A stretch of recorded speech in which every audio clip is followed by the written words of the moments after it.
Hello friends, અમારી channel Mr and Mrs Hirpara 27 માં આપ સૌનું સ્વાગત છે। હું છું ભાવિકા હિરપરા ને આ છે મારા હસબન્ડ જતીન હિરપરા।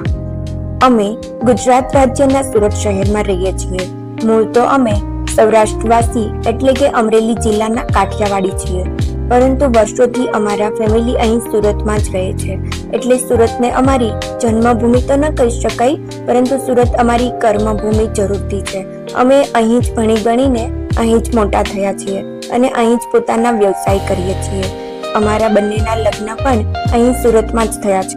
તો ફ્રેન્ડ્સ, અમારી channel Mr and Mrs Hirpara 27 માં આજે આ અમારો પહેલો બ્લોગ છે, તો તમે વિડીયોને સ્કીપ નહીં કરતા અને વિડીયોના એન્ડ સુધી અમારી સાથે જોડાયેલા રહેજો। અને અમારો આજનો આ વિડીયો આપ સૌને કેવો લાગ્યો તે કોમેન્ટમાં જરૂરથી જણાવજો। જો તમે અમારી ચેનલમાં નવા હોય તો અમારી ચેનલને સબસ્ક્રાઇબ કરજો, વિડીયોને લાઈક અને શેર કરજો અને બાજુમાં આપેલા બેલ આઇકોનને પ્રેસ કરવાનું ભૂલતા નહીં, જેથી કરીને અમારા નવા વિડીયોની નોટિફિકેશન તમને મળતી રહે। આપ સૌનો સાથ અને સહકાર અમને હંમેશા મળતો રહે એ બદલ અમે આપ સૌના આભારી છીએ। તો આજે અમે સુરતના કર્મનાથ મહાદેવજીના મંદિરે આવ્યા છીએ। આ મંદિર સુરતમાં વરાછા વિસ્તારમાં કાપોદ્રા રોડ ઉપર અને સુરતની જીવાદોરી સમાન પવિત્ર તાપી નદીના કિનારે આવેલું ખૂબ જ જૂનું, જાણીતું અને પ્રસિદ્ધ મહાદેવજીનું મંદિર છે।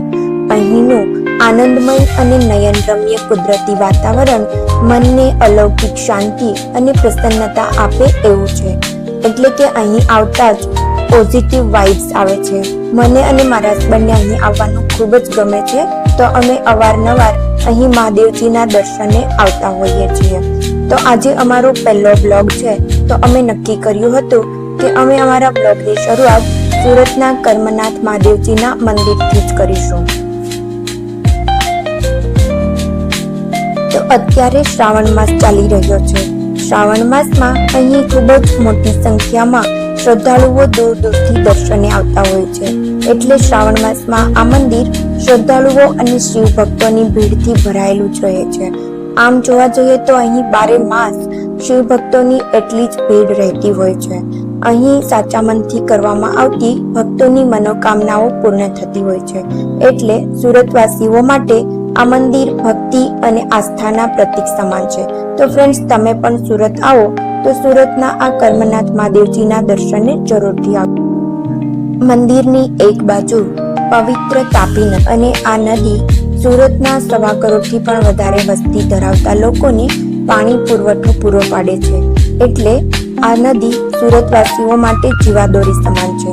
સુરતવાસીઓ તાપી મૈયાનો જન્મદિવસ પણ ખૂબ જ ધામધૂમથી મનાવે છે અને તે દિવસે તાપી મૈયાને ચુંદડી ઓઢાડવામાં આવે છે। તો ફ્રેન્ડ્સ, આપ સૌના સાથ અને સહકાર બદલ અમે આપ સૌના આભારી છીએ। અમારો આજનો આ વિડીયો આપ સૌને કેવો લાગ્યો તે કોમેન્ટમાં જરૂરથી જણાવજો।